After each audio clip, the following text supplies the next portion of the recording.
Bonjour à tous, ravie de me retrouver aujourd'hui devant vous pour échanger autour du handicap. Et donc nous aborderons différents thèmes, le handicap en généralité, puis nous du coup explorerons l'autisme, puisque c'est ma spécialisation. Quels sont les outils que vous pouvez mettre en place? Comment repérer le diagnostic, en tout cas pas diagnostic parce que vous n'avez pas le droit, mais en tout cas quels sont les symptômes, qu'est-ce que vous pouvez repérer chez l'enfant?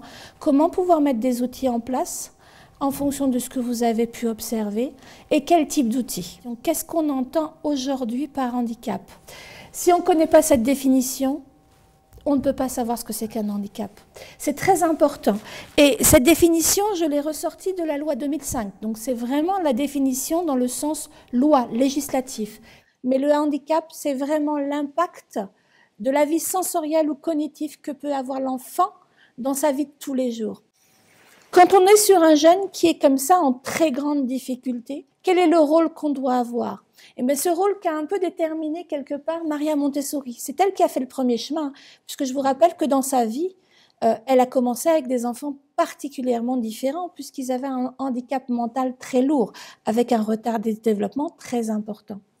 Quelle a été son attitude? Eh bien ça a été une attitude, on aurait pu dire positif, j'ai marqué positif, parce que j'ai voulu me servir de chacune des lettres pour symboliser le comportement qu'on peut avoir face à ce jeune avant de déterminer quel handicap il avait.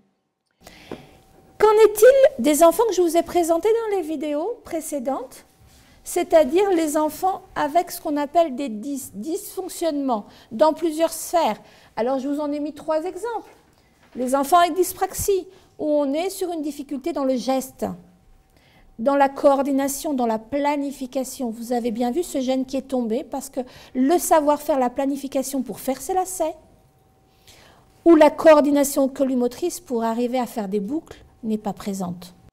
Ce que vous rencontrez aussi fréquemment comme difficulté avec des enfants différents, on va être aussi dans les enfants qui sont à haut potentiel, les enfants intellectuellement précoces, ou encore les enfants avec déficit d'attention ou hyperactivité. Pour finir, qu'est-ce que je pourrais dire? Vraiment, c'est appliquer les attitudes de communication.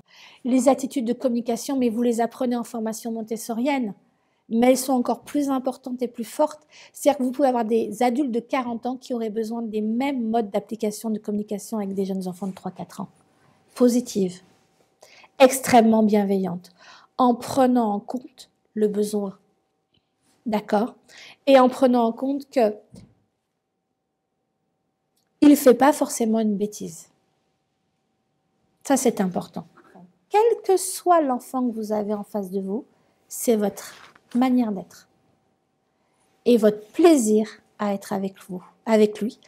Et surtout, dites-lui, exprimez-le. Prenez du plaisir et essayez de les découvrir et vous verrez vraiment qu'ils ont des très bonnes compétences.